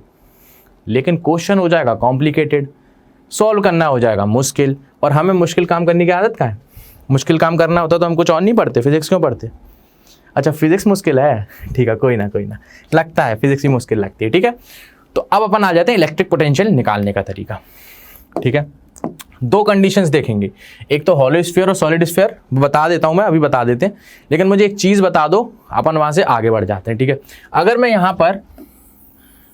यहां पर एक सर्कल बनाऊं और सरफेस पर यूनिफॉर्मली चार्ज रख दूं, ठीक है, तो इसके तीन केस बनते हैं। जब यूनिफॉर्मली चार्ज एक स्फीयर होता है जिसके सरफेस पे यूनिफॉर्मली चार्ज डिस्ट्रीब्यूटेड होता है, तो कब कब हो सकता है? एक तो हॉलो में भी हो सकता है एंड सॉलिड में भी हो सकता है। सॉलिड में केवल एक कंडीशन में होगा, जब कंडक्टिंग है, और हॉलो में कंडक्टिंग प्लस नॉन कंडक्टिंग है। बोलो समझ आया? बहुत बढ़िया। अब इधर मुझे एक चीज बता दो बेटा जल्दी से, ये है इसका रेडियस r, ठीक है। जब भी अब मैं इलेक्ट्रिक फील्ड की बात कर रहा हूं, आपसे ध्यान है कि नहीं, ध्यान रखना। इलेक्ट्रिक फील्ड की अगर मैं बात करूं बेटा, तो किसी डिस्टेंस r पर, सेंटर से किसी डिस्टेंस r पर, यहां पर पॉइंट P पर इलेक्ट्रिक फील्ड इंटेंसिटी क्या आती थी? Where r is greater than capital R, तो मेरी इलेक्ट्रिक फील्ड इंटेंसिटी आती थी बेटा KQ upon small r square. ठीक है, क्यू क्या है? इस सरफेस पे फैला हुआ चार्ज, इस सरफेस पे टोटल चार्ज जितना है वो है क्यू मेरा। ठीक, समझ में आई ये चीज? बहुत बढ़िया। और ये वाला केस कौन सा होता था बेटा? आउटसाइड वाला। थोड़ा सा रिवाइज करेंगे क्योंकि इसी की मदद से हम लोग अभी पोटेंशियल झटके में निकाल देंगे 2 सेकंड में। 2 सेकंड में। एक तो ये पता होना चाहिए था, बहुत बढ़िया सर। और क्या पता होना चाहिए था सर? सर एक चीज और पता होना चाहिए था कि सरफेस पे क्या होती है। सरफेस के लिए क्या कर दूं मैं? स्मॉल आर को कैपिटल आर के बराबर कर देता हूं, तो सरफेस पे आ जाऊंगा, बिल्कुल आ जाऊंगा। तो यहां पर भी कैपिटल आर रख देता हूं। बहुत बढ़िया, ये चीज भी समझ में आ गई सब बच्चों को। ठीक है, बहुत बढ़िया। ये हो गया मेरा सरफेस पर। अब एक चीज और बची बेटा, अंदर इलेक्ट्रिक फील्ड इंटेंसिटी क्या होती थी? निकाला कैसे था? गॉस लॉ की मदद से निकाला था, वो मैं बात नहीं कर रहा हूं, लेकिन आपको थोड़ा बहुत ध्यान होना चाहिए। ठीक है, इनसाइड क्या होती थी? थोड़ा बताओ, थोड़ा आइडिया लगाओ। इनसाइड के लिए हमने बच्चों गॉसियन सरफेस बनाई थी और अंदर किसी भी डिस्टेंस आर के लिए बात कर ली थी, अगर किसी भी डिस्टेंस आर के लिए इनसाइड। कब इनसाइड? मतलब r is smaller than capital R. तो स्फीयर के अंदर है, और स्फीयर के अंदर कोई चार्ज है? नहीं है। तो इलेक्ट्रिक फील्ड क्या आई थी? 0। क्या सबको याद आ गया? सबको याद आ गया? बहुत बढ़िया। ये कब था? जब हॉलो में कंडक्टिंग या नॉन कंडक्टिंग का केस हो एंड सॉलिड में कंडक्टिंग का केस हो। ये चीज समझ आई? बहुत बढ़िया। ये किसकी बात करी है मैंने? केवल इलेक्ट्रिक फील्ड की बात करी है बेटा, ध्यान रखना, केवल इलेक्ट्रिक फील्ड की बात करी है। ठीक, बहुत बढ़िया। इतनी चीज समझ आई हो? अब एक और बच गया, उसका और बात कर लें, फिर अपन पोटेंशियल निकाल देते हैं। एक और कौन सा बच गया बेटा? हाँ सर, एक बच गया जब आप क्या करते थे कि सॉलिड के अंदर फिल कर देते थे। कैसे?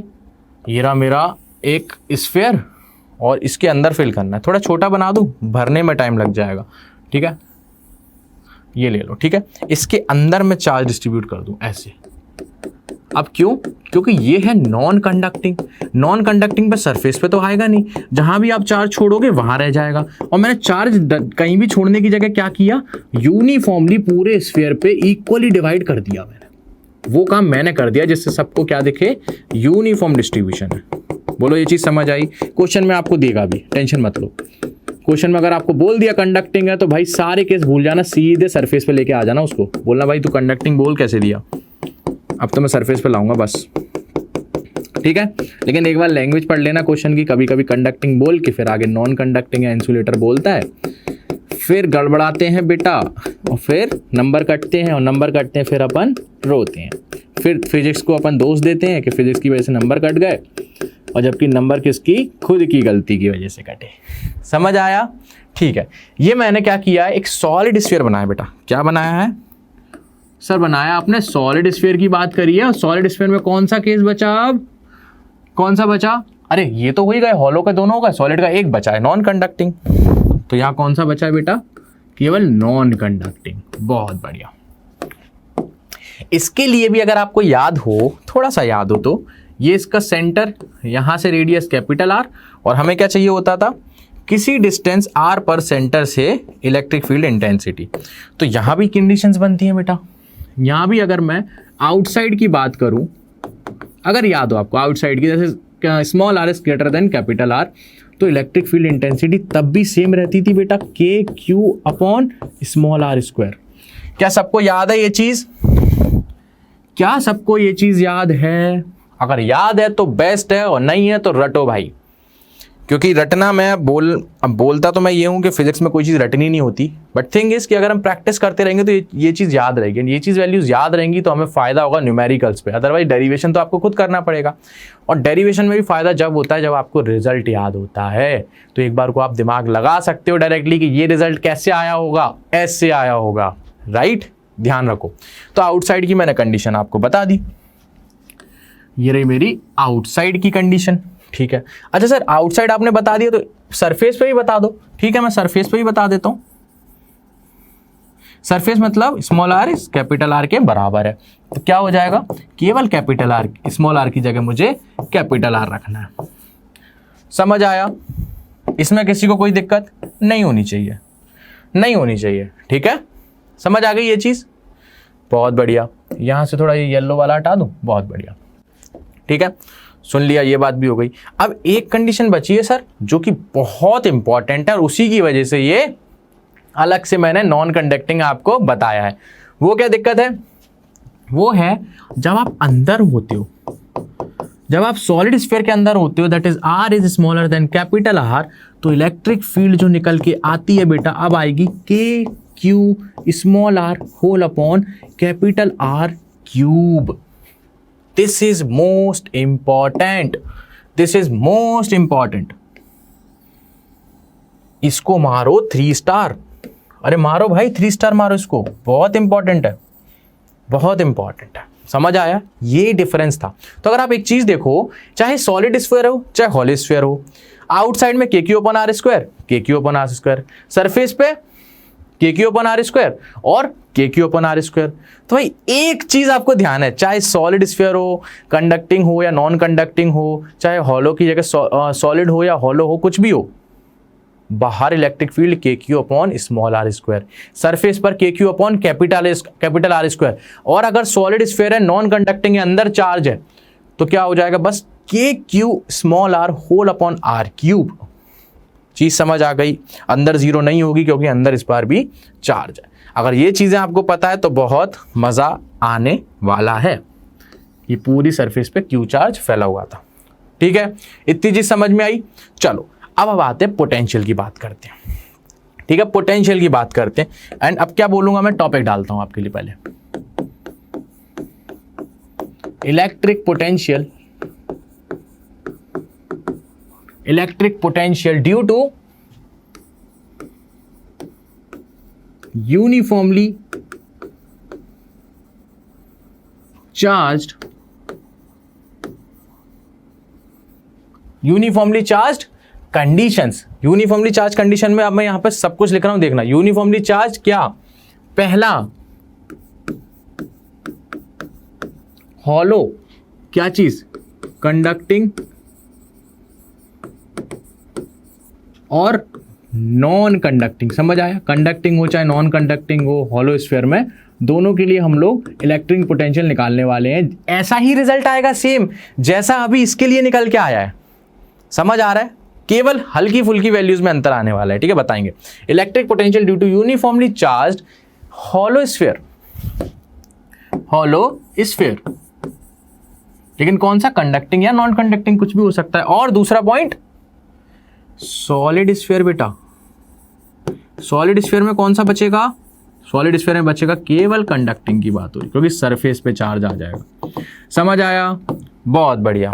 ठीक है, इसके लिए हमें पता करना है। तो अब मैं क्या करूंगा बताओ। देखो मेरे पास 2 तरीके हैं बेटा, मेरी बात याद रखना, मेरे पास 2 तरीके हैं करने के। या तो मैं अपना जो रिलेशन आया था उससे निकाल दूं, सबको रिलेशन याद है मेरा, dv equals to EDR integration. तो मेरे को इलेक्ट्रिक फील्ड तो हर जगह की पता है, मैंने अभी यही सब तो निकाला जानबूझ के, है ना। और मैं वहां से इंटीग्रेशन कर दूं एंड पोटेंशियल आ जाएगा। या फिर मैं क्या कर सकता हूं, या मैं एक तरीका और कर सकता हूं सर। एक तरीका मैं क्या कर सकता हूं कि सर आपने एक चीज बताई थी, क्या, कि अगर मैं ए पॉइंट पर आना चाहता हूं बी पॉइंट से, तो potential at A minus potential at B is equals to work done by external agent, external agent from B to A. B to A आ रहे हो तभी तो ये फाइनल है, तो final minus initial whole upon जो भी एक टेस्ट चार्ज को आप लेकर आओगे। यहां से भी आ जाएगा। तो आपको क्या करना पड़ेगा, आपको क्या करना पड़ेगा, देखना बेटा। अभी के लिए तो क्वेश्चन यही है, जो स्फीयर ये है इसकी सरफेस पे चार्ज आ जाएगा। समझ आया? ये एक मेरा हॉलो स्फीयर है और सॉलिड स्फीयर ही मान लो, लेकिन सरफेस पे चार्ज है क्योंकि कंडक्टिंग है। ठीक है, सबके लिए बात सेम ही रहने वाली है। ठीक है, बहुत बढ़िया। तो अब मैं क्या कर सकता हूं, मेरे को कहां चाहिए, मान लो किसी एक पॉइंट पर चाहिए, ये रहा ए पॉइंट और ये रहा, और ला कहां से रहा हूं मैं, इनफाइनाइट से मान लो। अब इनफाइनाइट का मतलब समझ रहे हो, सुनो, इसको मैं फिर से लिखूंगा, इसको मैं फिर से लिखूंगा, देखना आपको और अच्छे से फील आने वाली है।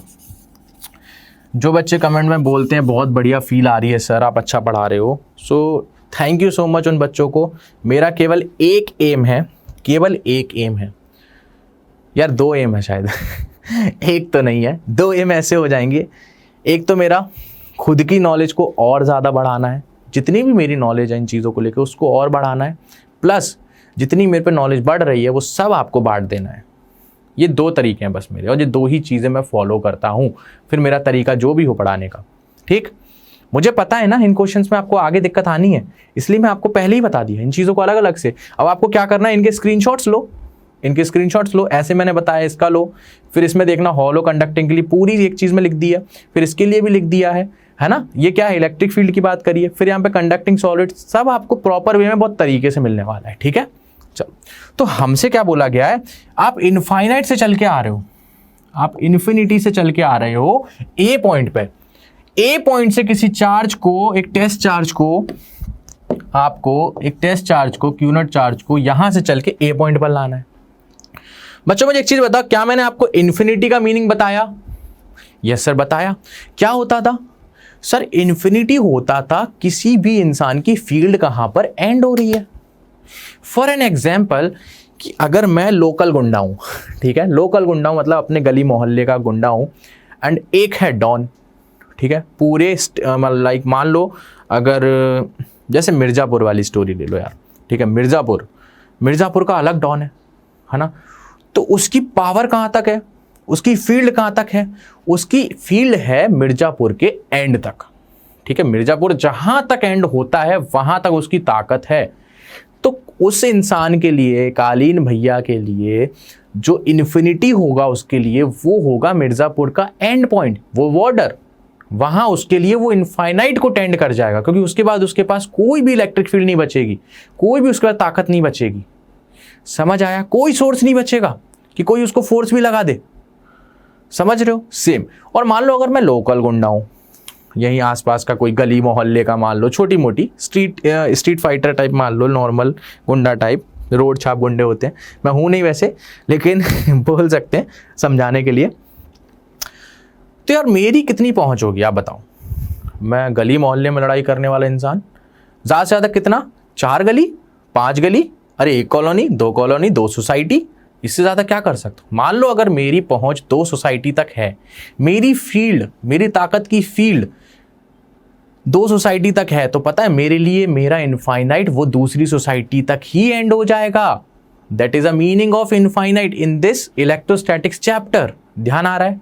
बहुत बढ़िया, समझ में आया? तो मान लो फॉर एन एग्जाम्पल, मानना मैं आपको हल्के से मीनिंग से बताता हूं, देखना। मान लो एक प्लस क्यू चार्ज ये है बच्चों, और एक मैंने रखा है प्लस 2q चार्ज। इसका चार्ज एक छोटा है, इसका 2 चार्ज रखे, जहां मैंने एक रखा वहीं 2। मान लो इसकी फील्ड है, मान लो इसकी फील्ड है इतनी, क्योंकि इसका चार्ज कम है, इसकी ताकत ही कम है, ठीक है, इतनी सी फील्ड रही इसकी, ऐसे आउटसाइड। समझ ना मीनिंग? अभी तुरंत निकल के आएगा आपके, देखना ये। तो इसके लिए जो इनफाइनाइट होगा ना, वो ये बॉर्डर होगा जहां पर इसकी फील्ड खत्म हो रही है, ये इनफाइनाइट है इसके लिए, ये इनफाइनाइट है, ये इनफाइनाइट। अब मान लो इसका चार्ज ज्यादा है, तो मान लो इसकी फील्ड बड़ी होगी, कोई दिक्कत है? बना दो बड़ी फील्ड यार, कोई दिक्कत नहीं, मेरे को बड़ी फील्ड बना दो, लो। समझ आया? इसकी ये फील्ड है, समझ गए? चलो इसका भी बॉर्डर खींच देते हैं सर, आपने जैसे उसका खींचा, खींच दो यार, मतलब इसके अलावा इसकी बाहर फील्ड नहीं जा रही है ना। और इसका एरो कैसा होगा? कुछ इस टाइप का। समझ आया? बहुत बढ़िया। तो इसकी इनफाइनाइट क्या होगी? इसकी इनफाइनाइट यहां कहीं होगी। क्यों बनाए यहां पे इनफाइनाइट? इनफाइनाइट का मतलब है जहां किसी चार्ज की फील्ड एंड हो जाए वो उसके लिए इनफाइनाइट होता है। ठीक है, चलो ये चीज समझ आई, बहुत बढ़िया। तो मुझे इनफाइनाइट से ए तक आना है, मतलब इस चार्ज की जो एंड पे फील्ड हो रही है वहां से ए तक आना है। तो एक तरीका तो ये हो सकता है, इनफाइनाइट से ए आना है तो पोटेंशियल फाइनल ए पर आकर माइनस इनफाइनाइट का potential is equals to work done by external force, क्योंकि फोर्स तो इस पे यहां लगेगा, आप धक्का इधर देते हुए लेके आओगे, राइट। तो फोर्स जो भी लगे कहां से? इनफाइनाइट से ए तक लाने के लिए अपॉन क्यू नॉट। ये हो गया अपना नॉर्मल फंडा जिससे अपन सॉल्व करते बैठेंगे। लेकिन अगर इसी से सॉल्व करना था तो अपन ने रिलेशन क्यों बढ़ा? कौन सा रिलेशन सर? आप कौन सा रिलेशन की बात कर रहे हो? मैं बता रहा हूं आपको कौन से रिलेशन की मैं बात कर रहा हूं। इसको मिटारेंगे, इसको मिटार दे, बहुत बढ़िया, या रहने देते हैं, आपके लिए पीपीटी के लिए हो जाएगा। अगले पेज पे आ जाते हैं। देखो हमने रिलेशन कौन सा देखा था? D v integration E vector dot d r vector. हमने ये रिलेशन देखा था सर। अगर ये रिलेशन हमने देखना ही नहीं है, इसका यूज ही नहीं करना है, तो क्यों निकाला? है ना, इसलिए अपन इसका यूज कर देंगे।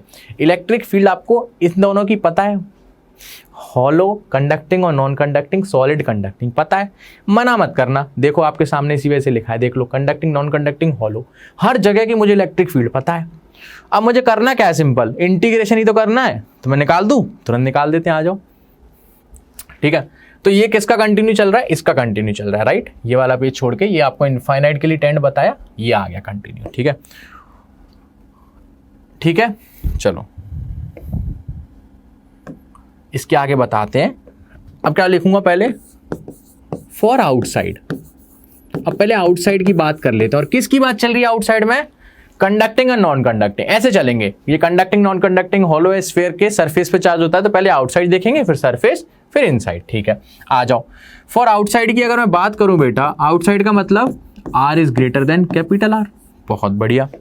अब सुनना बेटा, सुनना बेटा, यहां पर थोड़ा एक डायग्राम बनाएंगे, वहां से आपको मीनिंग पता लगेगा क्या कर रहे हैं अपन। देखो ये रहा मेरा स्फीयर, और इसके सरफेस पर टाइम जा रहा है, जाने तो कोई बड़ी बात नहीं बेटा, समझना जरूरी है। अगर आपको इतनी देर देख के ये चीज़ क्लियर हो गई तो अब मैं गारंटी देता हूँ आपको उठाने की जरूरत नहीं पड़ेगी बुक वापस, ना ही बार बार कॉन्सेप्ट देखने की जरूरत पड़ेगी। समझ में आया?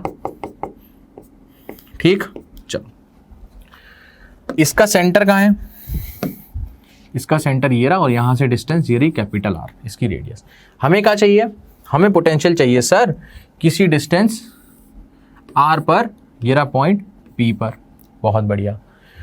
तो पी पॉइंट पर मैं पोटेंशियल कैसे निकाल सकता हूं, इसको थोड़ा टेढ़ा बना दिया गया है, सीधा बनाएंगे। पी पॉइंट पर पोटेंशियल कैसे निकाल सकता हूं मैं, मान लीजिए ये गया मेरा लाइन, ये रहा पी पॉइंट। ठीक है, ये डिस्टेंस आर है।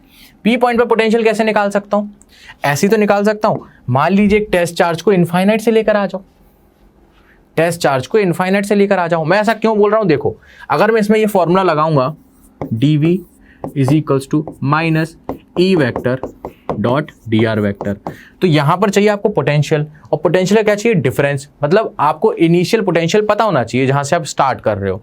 अब इनिशियल पोटेंशियल तो कहीं मुझे दिया नहीं है, लेकिन एक चीज का मैंने पोटेंशियल अज्यूम कर रखा था। कब करा था सर, फर्स्ट क्लास में करा था। क्या किया था, इनफाइनाइट का पोटेंशियल को हमने जीरो बोला था। किसी चार्ज का इनफाइनाइट पे पोटेंशियल क्या होता है, जीरो होता है। यहां पर वी इनफाइनाइट क्या मान लिया था, जीरो। इसकी भी जब इनफाइनाइट को टेंड कर गई ये चीज, तो ये क्या हो जाएगी, वी इनफाइनाइट जीरो। समझ आया, ये चीज क्लियर हुई? बहुत बढ़िया। अगर ये चीज क्लियर हुई तो आगे आ जाओ। तो अब मैं क्या बोलूंगा, अब मैं क्या बोलूंगा, सुनना बेटा, सुनना बेटा, हमें चाहिए इस पॉइंट पर पोटेंशियल। तो मैं एक काम कर लेता हूं, मैं मान लेता हूं इसका इनफाइनाइट कुछ ना कुछ यहां होगा, इस सरफेस का कहां होगा, मान लो ऐसा कुछ होगा। अब ये इधर स्फीयर बना दिया है, थोड़ा बड़ा नहीं है, ठीक है बना देते हैं, कोई दिक्कत नहीं है। रुको, ऐसा कुछ अपन बना देते हैं, ठीक है, ऐसा कुछ बना देते हैं। ये चीज क्या बनाया बेटा, ये चीज क्या बनाया, ध्यान रखना। कुछ इस टाइप से मान लो इसकी फील्ड लाइंस जो होंगी, इस स्फीयर की जो फील्ड लाइंस होंगी कुछ ऐसी होंगी। ध्यान देना, समझना चीजों को, समझना मैंने क्या बनाया।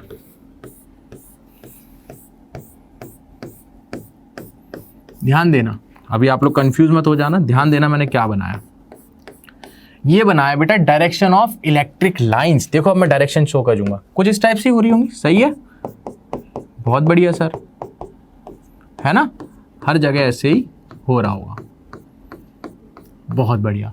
अब सुनना, मुझे क्या चाहिए बच्चों, सेंटर से आर दूरी पी पर, ठीक है। तो मैं क्या कर सकता हूं, अब मेरे को इस सरफेस का इनफाइनाइट नहीं पता, मेरे को इस सरफेस का इनफाइनाइट नहीं पता, तो मैं इनफाइनाइट मान लेता हूं।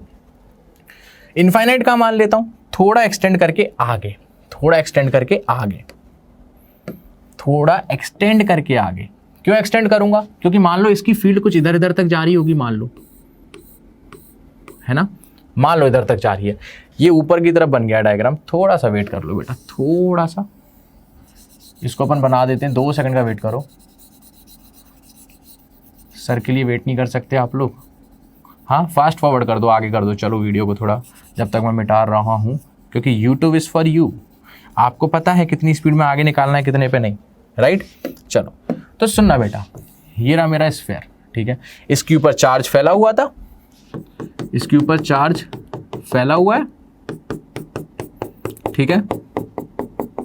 अब मैं यहाँ पे लाइंस नहीं बनाऊंगा, ठीक है, इलेक्ट्रिक लाइंस नहीं बनाऊंगा, ध्यान देना। और मान लो इस चार्ज की जो इनफाइनाइट वाली लाइन है वो ये है इसकी इनफाइनाइट वाली लाइन। अब इनफाइनाइट वाली लाइन समझ गए, यहां पर इसकी फील्ड लाइंस टर्मिनेट हो जाएंगी। मतलब अगर मैं देखो 2 लाइनें बना के दिखाऊं ऐसे ऐसे, तो ये इनफाइनाइट को टेंड कर गए, मतलब इससे बाहर इसकी लाइन नहीं है, अपन ये अज्यूम करके चलेंगे। और इनफाइनाइट का पोटेंशियल तो हमने ऑलरेडी 0 मान रखा था। अब इसका रेडियस दिया हुआ है r, ठीक है, और हमें कहां से कहां तक चाहिए, किसी पॉइंट यहां से किसी पॉइंट p पर चाहिए जो कि स्मॉल r डिस्टेंस है, राइट। अब ये पॉइंट p पर चाहिए और ये इनफाइनाइट ऑलरेडी है मेरे पास, ठीक है। तो क्या कर सकता हूं मैं, 2 चीजें कर सकता हूं, या तो p पॉइंट से आ जाऊं, या तो इनफाइनाइट से p पॉइंट पर आ जाऊं, या p से इनफाइनाइट पे चले जाऊं। क्यों? क्योंकि मेरे को इनिशियल पॉइंट मिल जाएगा। इनिशियल पॉइंट कैसे मिलेगा? क्योंकि मेरे को पोटेंशियल निकालना है ना बेटा, तो मेरे को कहीं ना कहीं लिमिट का यूज करना है। मेरे को पोटेंशियल डिफरेंस निकालना सिखाया गया है, ना कि पोटेंशियल किसी पॉइंट का। डिफरेंस के लिए आप क्या बोलोगे, सर हमें इनफाइनाइट तक ले जाते हैं, इसको पता कर लेंगे। अब 2 तरीके हैं, या तो आप इस चार्ज को या चार्ज छोड़ दो, यहां पर इलेक्ट्रिक फील्ड भी होगी, या तो आप ऐसे चले जाओ p टू इनफाइनाइट, या तो आप p से इनफाइनाइट चले जाओ, या इन्फिनिटी से p आ जाओ। कोई फर्क पड़ेगा? नहीं पड़ेगा, ठीक है। अपन क्या करते हैं बेटा, अपन चलते हैं p से इनफाइनाइट की तरफ, ठीक है, p से इनफाइनाइट की तरफ। कोई दिक्कत है? नहीं है। चलो, तो हमें कहां से कहां तक जाना है, ये रहा मेरा p से चलेंगे अपन इनफाइनाइट तक। कितना डिस्टेंस है हमें नहीं पता, बीच में उसका इनफाइनाइट का है नहीं पता, बस p पॉइंट पता है जो कि r डिस्टेंस पर है यहां से। बहुत बढ़िया। तो हम कहां से कहां तक जा रहे हैं, लिमिट बताओ बच्चों। हम जाने से पोटेंशियल पहले हम देख रहे हैं इनिशियल p पर, और फाइनल हमें इनफाइनाइट तक ले जाना है उसको। बहुत बढ़िया, यहां भी p से लेके इनफाइनाइट। अच्छा देखना, यहां पर लिमिट किसकी लगाओगे, p पॉइंट पर कितनी दूरी है, r, सही है, स्मॉल r। और वहां पर इनफाइनाइट पे इनफाइनाइट डिस्टेंस पता नहीं कितनी है, मुझे नहीं पता, लेकिन इन्फिनिटी है, ठीक है। बहुत बढ़िया, लगा दो जरा। ये क्या आ जाएगा, v इनफाइनाइट माइनस वीपी, कोई दिक्कत? बहुत बढ़िया, माइनस ऑफ इंटीग्रेशन r से infinite e vector dot dr vector. Dot product हो रहा है इलेक्ट्रिक फील्ड का एंड dr वेक्टर का। आपका डिस्प्लेसमेंट किस साइड है, आप p से इनफाइनाइट जा रहे हो, ना कि इनफाइनाइट से p। इसको मिटा रहे हैं, आप कहां से कहां जा रहे हो, p से इनफाइनाइट। p से इनफाइनाइट मतलब आपका डिस्प्लेसमेंट इस डायरेक्शन में। ये भगवान, ये क्या हुआ, ओके ओके ओके, इसको ग्रीन लाइन बनाएंगे, ठीक है, और यहां से यहां जाना है, ठीक, हाँ सही है। तो आपको डिस्प्लेसमेंट कहां करना है बेटा, इस डायरेक्शन में p से इन्फिनिटी। इलेक्ट्रिक फील्ड की डायरेक्शन कहां होगी, पॉजिटिव चार्ज की वजह से, वो भी इसी डायरेक्शन में होगी, इधर। ये रही e का वेक्टर और ये रहा dr वेक्टर। तो क्या दोनों के बीच में बनने वाला एंगल 0 है? बिल्कुल है। तो यहां पे क्या लिख दूंगा, e कितना है। अब सुनना बेटा, ये क्या है, outside, r is greater then r। Outside के लिए इलेक्ट्रिक फील्ड क्या होती थी, हॉलो एंड सॉलिड स्फीयर के लिए conducting solid and hollow non conducting and conducting. के क्यू, अब चार्ज कितना है सरफेस पर, मान लीजिए कैपिटल R चार्ज फैला हुआ है, मान लीजिए सरफेस पर टोटल कैपिटल R चार्ज फैला हुआ है,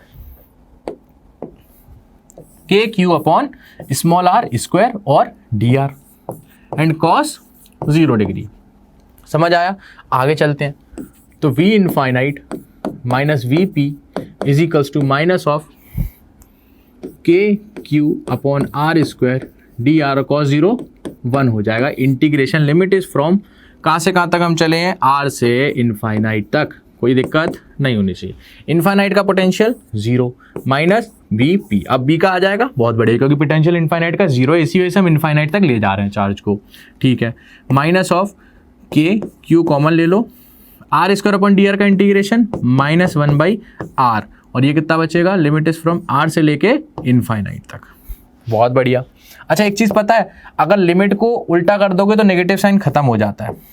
के क्यू, इसको पॉजिटिव कर दो और लिमिट को बदल दो इनफाइनाइट से r, कितना बचेगा, माइनस के Q whole upon 1/r minus 1/इंफिनिटी। तो यहां से आपका क्या निकल के आ रहा है बेटा, minus of v p potential at point P is equals to minus के क्यू अपॉन आर, क्योंकि ये 0 हो जाएगा 1 अपॉन इनफाइनाइट और ये है 1 अपॉन आर। ठीक है, माइनस से माइनस कैंसिल हो जाएगा, तो Vp is equals to K Q upon R. Most important thing कि जहां R greater than capital R पर electric field intensity K Q upon small are square आती है, वहीं पर electric potential K Q upon R आता है। इसको यहां लिखेंगे outside when R is greater than capital R।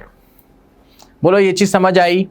बहुत अच्छे समझ आ गई होगी मेरे से, बहुत अच्छे से आ गई होगी, राइट? बहुत अच्छे से। आज हम हॉलो के देख लेते हैं, फिर सॉलिड के नेक्स्ट टर्न पे देखेंगे, देन कोर्स को भी आगे बढ़ाएंगे, राइट?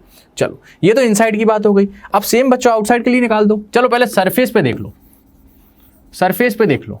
देखो सरफेस के लिए कुछ अलग से इंटीग्रेशन मत करना। सरफेस के लिए क्या होता था बच्चों कि small r is equals to capital R, क्या यही होता था?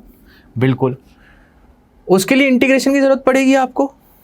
चलो करके दिखा देते हैं, करके दिखा देते हैं। सेम कर दो, सेम करके दिखाते हैं आपको। मैं तो यहाँ पे डायरेक्ट R लिख दूंगा, मुझे फर्क नहीं पड़ता, लेकिन आपको करके दिखा देते हैं हल्का सा। वही सेम कंडीशन लिखूंगा, dv p से इनफाइनाइट चल देते हैं, dv p से इनफाइनाइट चल दो is equals to minus of integration, p पे डिस्टेंस r है और इनफाइनाइट तक आपको जाना है, and e vector dot dr vector. बहुत बढ़िया।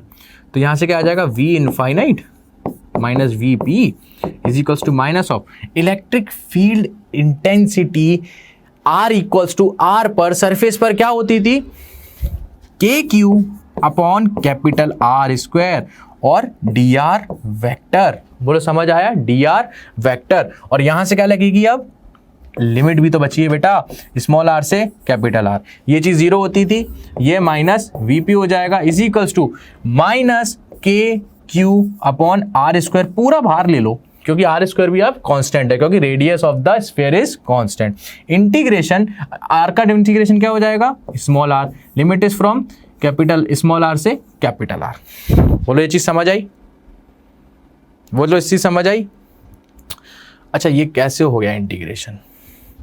ओहो, अपन इंटीग्रेशन कर क्यों रहे हैं बेटा? गलत कर दिया हमने क्वेश्चन को। इंटीग्रेशन क्यों कर रहे हैं हम लोग? नहीं करेंगे, हमको डायरेक्ट वैल्यू रखना है। यहाँ पे इंटीग्रेशन की जरूरत ही नहीं, क्योंकि आपको वैल्यू पता है ना। आपको वैल्यू पता है। कैसे पता है? आपको किसी स्मॉल आर डिस्टेंस से सरफेस पर आना है, आपको किसी स्मॉल आर डिस्टेंस से सरफेस पर आना है, ठीक है? तो यहाँ हम डायरेक्ट निकाल देंगे, यहाँ हम डायरेक्ट निकालेंगे, चीज़ों को डायरेक्ट निकाल देंगे। देखो कैसे निकालेंगे डायरेक्ट, ये चीज़ आपको बताना भूल गया। देखो एक चीज़ देखो, 2 सेकंड लगेगा बेटा, 2 सेकंड लगेगा, इसको मिटा लेंगे। देखो मुझे एक चीज़ बताओ, हम इनफाइनाइट तक क्यों गए थे? हम इनफाइनाइट तक इसलिए गए थे क्योंकि हमको एक जगह का पोटेंशियल पता करना था, P का निकालने के लिए, दैट इज इनफाइनाइट। अब हमें सरफेस का पता करना है, तो लेकिन हम P से सरफेस पे चल के आ जाते हैं ना, बात वही रहेगी, बात वही रहेगी, ठीक है? तो अगर आउटसाइड पे R ग्रेटर देन R पर के क्यू अपन R आ रहा है, तो R जब स्मॉल r के बराबर आ जाएगा तो सरफेस पे कितना आएगा बेटा? पोटेंशियल डायरेक्ट आ जाएगा सरफेस पर, S लिख देता हूं, सरफेस पर k Q upon capital R, ठीक है? K Q upon capital R, ठीक? अच्छा मुझे एक चीज बताना, मुझे एक चीज बताना ध्यान से। ये तो सरफेस की बात हो गई, अब मैं इनसाइड की बात करता हूं। ध्यान रखना, इनसाइड, ये सरफेस की होगी, अगले पेज पर आओ। अगर मैं अब इनसाइड की बात करूंगा बेटा, अब थोड़ा दिमाग खुलेगा आपका, थोड़ा इनसाइड की बात करेंगे तो दिमाग खुलेगा, थोड़ा दिमाग खुलेगा। और ध्यान रखना, मेरी बात को ध्यान से सुनना, इसको बिना करे भी मैं आपको बता सकता हूँ। सुनो, हमने एक्चुअली में किया क्या पूरी प्रोसेस में बच्चों, एक स्फीयर था, उसके ऊपर चार्ज फैला हुआ था, चलो चार्ज फैला देते हैं। 2 सेकंड लगेगा इसमें, आज का लेक्चर एंड होने वाला है, कोई दिक्कत नहीं है। देखना मेरी बात सुनना, एक्चुअली में पोटेंशियल क्या है बेटा? ताकत है, ताकत है बिल्कुल। ये रहा सेंटर, ये रहा इसका रेडियस r। अब सुनो मेरी बात, ये रहा इसका रेडियस r। अब सुनना मेरी बात, मैं आ रहा हूं पहले इनफाइनाइट से, ठीक है? मान लो इस सरफेस का कुछ ऐसा एक एंड पॉइंट बन रहा होगा जहां पर इसकी रेस खत्म हो रही होंगी, और ये सरफेस कौन सी होगी? इसकी इनफाइनाइट की, इसके आगे इसकी कोई रेस नहीं है। बोले चीज समझ आई? बहुत बढ़िया। सुनना बेटा मेरी बात, सुनना मेरी बात। अगर मैं इनफाइनाइट से चालू करूं इधर से और यहां से इतनी दूरी चल जाऊं यहां पॉइंट P तक कि उस पॉइंट P की दूरी सेंटर से स्मॉल r है, तो आपने कितना काम किया? आपने कितना काम किया? अरे सेंटर से किसी डिस्टेंस r पॉइंट P की चाहिए, तो मैं क्या कर सकता हूं, यहां से चलना चालू करूं, यहां से चलना चालू करूं। अब मान लो यहां से जैसे आप चलना चालू करोगे बेटा, तो आप पे फोर्स कहां लग रही होगी? मान लो मैं एक टेस्ट चार्ज लेके आया Q0, टेस्ट चार्ज लेके आया Q0, ये वाली प्रोसेस P पॉइंट तक जाना है इनफाइनाइट से, work done by external force from infinite to P whole upon Q0, ठीक है। इनफाइनाइट पे मैंने एक पॉजिटिव चार्ज लिया Q0, जो कि टेस्ट चार्ज है, जिसका केवल मैग्नीट्यूड है, खुद की फील्ड लाइंस नहीं है। लेके मैंने इसको चलाना चालू किया, अंदर इनफाइनाइट से चालू किया, तो जैसे ही अंदर घुसेगा तो ये कहेगा अरे बाप रे मेरे ऊपर कोई धक्का लग रहा है इस डायरेक्शन में। कितना लग रहा है पता नहीं, कुछ Q0 इंटू E लगेगा, सही है। अब जितना ये फोर्स इधर लगा रहा है उतना ही मेरे को धक्का इधर देना पड़ेगा। क्यों देना पड़ेगा? तभी तो फोर्स बैलेंस होगा, तभी तो वेलोसिटी चेंज नहीं होगी, ठीक है। जितने का फोर्स यहाँ लगा रहा है उतने का फोर्स मैंने यहाँ लगाया, और मैं चल कर रहा हूं आगे की तरफ, तो मैं कुछ ना कुछ काम कर रहा हूं। इस पॉइंट से इस पॉइंट P तक आने के लिए जो कि डिस्टेंस r है, मैंने कितना काम किया VP तक आने के लिए KQ अपॉन स्मॉल r। यही अपन अभी आउटसाइड द स्फीयर है, outside the sphere, still outside the sphere, यहां लिखूंगा still outside the sphere, still outside the sphere, ठीक है, ठीक है, कोई बात नहीं। यहां तक काम करा मैंने KQ अपॉन R। अच्छा सुनना, यहां तक काम करने के मुझे कितने लगे? KQ अपॉन R, बहुत बढ़िया। अब मैं बोल रहा हूं ठीक है, ठीक है, कोई बात नहीं, इसको हटाओ, हमें यहां तक नहीं जाना है, अब यहां तक नहीं जाना है। मैं इसको लेके चलता हूं कहां तक बेटा? मैं बोलता हूं मैं इसको लेके चल रहा हूं, अब इस पॉइंट से मेरे को यहां आना है, ये रहा पॉइंट P जो कि सरफेस पर है, तो यहां से यहां तक की दूरी बताओ। यहां से यहां तक आप कितना चल के आओगे पता नहीं, लेकिन सेंटर से इसकी दूरी आपको पता है, सेंटर से इस पॉइंट P की दूरी आपको पता है, दैट इज कैपिटल R। अब सुनना बेटा, अभी भी आप इलेक्ट्रिक फील्ड के अगेंस्ट वर्क करोगे ऐसे और चल के जाओगे यहां तक, वो वर्क डन उतने के ही बराबर होगा जो यहां से सेंटर से डिस्टेंस R है, समझ आया? अभी भी आप इनफाइनाइट से चल के आ रहे हो डिस्टेंस R पर, यहां से आप चल के आते हो ना सरफेस तक, तब आपने कितनी मेहनत की होती है? कितनी मेहनत की होती है? तब आप करते हो काम KQ अपॉन कैपिटल R। अभी कहां पर आ गए आप? सरफेस पर। सुनना बेटा, जब मैंने इनफाइनाइट से चार्ज को पकड़ के सरफेस तक ला ही दिया है, तब मुझे काम कितना करना पड़ गया? KQ upon capital R। अब मेरे को और अंदर जाना है, स्फीयर के और अंदर जाना है, that is my next condition, जो कि मैं बोल रहा हूं इनसाइड, जो कि R is less than capital R की मुझे बात करनी है। तो मुझे एक चीज बताओ, अगर मैंने यहां से चार्ज इनफाइनाइट से चला के सरफेस तक लेकर आया मैं P पॉइंट तक, यहां तक आके मुझे काम करने के लग गए, कितने लग गए? मान लो 100 जूल एनर्जी लग गई मेरे को यहां से यहां तक आने के लिए, ठीक है। मैंने काम कितने कर दिया? 100 जूल का काम कर दिया यहां तक आने के लिए, ठीक है, बहुत बढ़िया। सरफेस पे आके बैठ गया, अब वो बोल रहा है और अंदर जा। मैं जैसे ही सरफेस के अंदर जाऊंगा बेटा, क्या होगा? क्या मुझे कोई काम करना पड़ेगा अंदर जाने के लिए? क्या मुझे काम तो जब करूंगा ना जब मेरे ऊपर कोई फोर्स लगा रहा होगा। मैंने इनफाइनाइट से इस सरफेस तक जाने के लिए काम क्यों किया?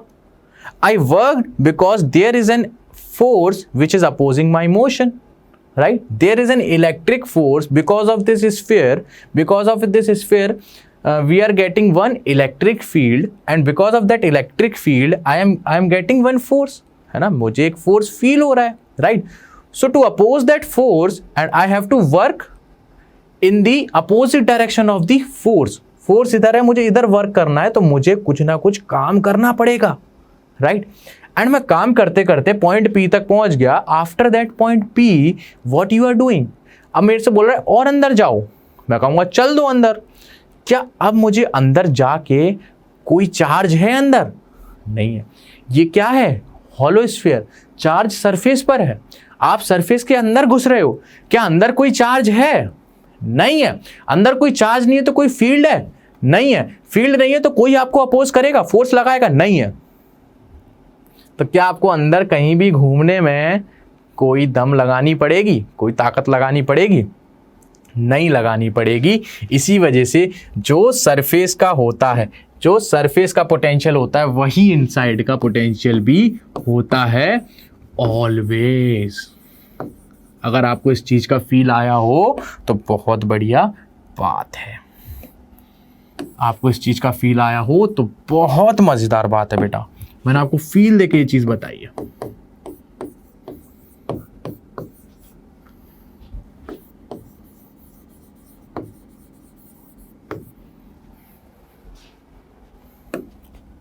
किसी पॉइंट पी पर क्या था? ये ऐसे कोई चार्ज होगा,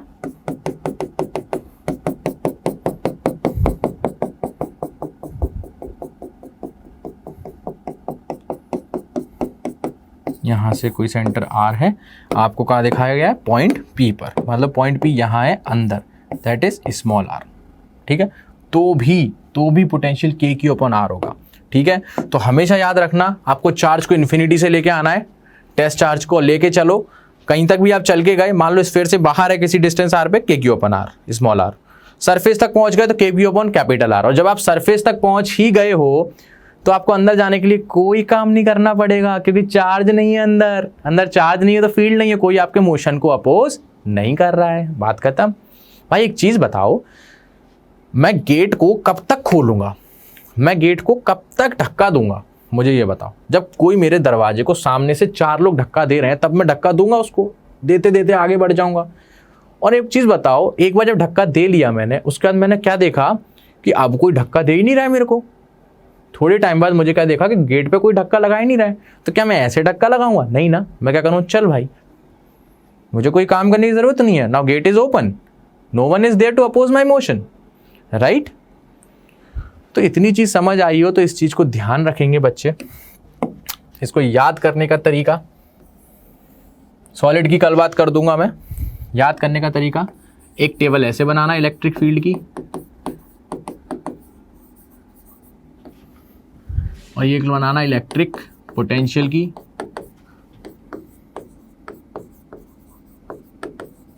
कब बोलोगे? एक ब्रैकेट में लिख लो, when charge is on surface, surface पर चार्ज फैला हुआ है यूनिफॉर्मली। ठीक है, इतना तो समझ जाओगे। फिर आप 4 पॉइंट बनाओगे यहाँ पे, ऐसे एक आउटसाइड लिखोगे, यहाँ पे ऐसे लिखोगे आउटसाइड, फिर लिखोगे सरफेस, फिर लिखोगे इनसाइड। ठीक है, समझ आया? ठीक है। इनसाइड आउटसाइड में इलेक्ट्रिक फील्ड क्या होती थी? K Q upon small are square. Surface पर कितनी हो जाएगी बेटा?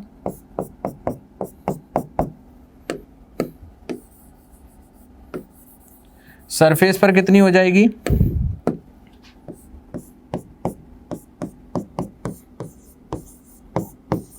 सरफेस पर चलो इसको देखो, आउटसाइड पे इतनी है, आउटसाइड पे इतनी है इलेक्ट्रिक फील्ड, तो पोटेंशियल कितना होता था?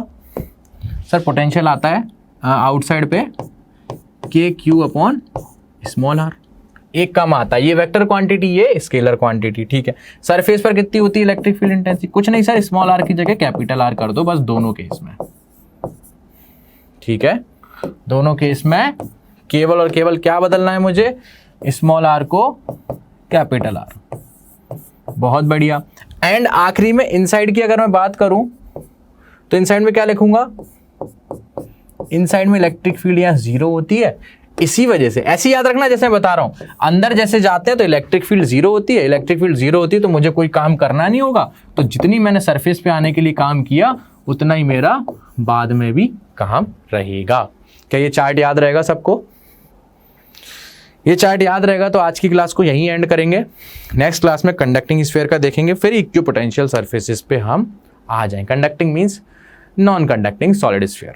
ठीक है, तो भाई लोग इतना पढ़ के रखो एंड कंफ्यूजिंग तो नहीं लगा होगा आई थिंक, क्योंकि 1 से 1.5 घंटे की क्लास मैंने कर दी है एंड आपको भी पता है कि सारी चीज़ें बहुत इंपॉर्टेंट है, इसको ध्यान से पढ़िए, राइट, ध्यान से पढ़िए। कहीं नहीं समझ आ रहा है कमेंट कीजिए, मैं आपके कमेंट का रिप्लाई कर दूंगा, जहां भी आपको डाउट आता है बताइए। एल्स एक डाउट सेशन भी आपका ले लेंगे अगर डाउट है, और नहीं है डाउट तो प्लीज़ कमेंट में ज़रूर कमेंट करके बताइए कि आपको पूरी चीज़ समझ आ गई है। अगर पूरी चीज़ अच्छे से लास्ट में पूरा सब तक समझ आ गया अच्छे से, तो थम्स अप कर देना एंड में, कमेंट सेक्शन में, मैं समझ जाऊँगा बच्चों को बहुत क्लियरली बहुत अच्छे से समझ आ गया। ठीक है, तो आज की क्लास को यहीं एंड करते हैं, मिलते हैं अगले लेक्चर में, अगले लेक्चर के टाइम। ठीक है, तब तक के लिए बाय बाय बेटा।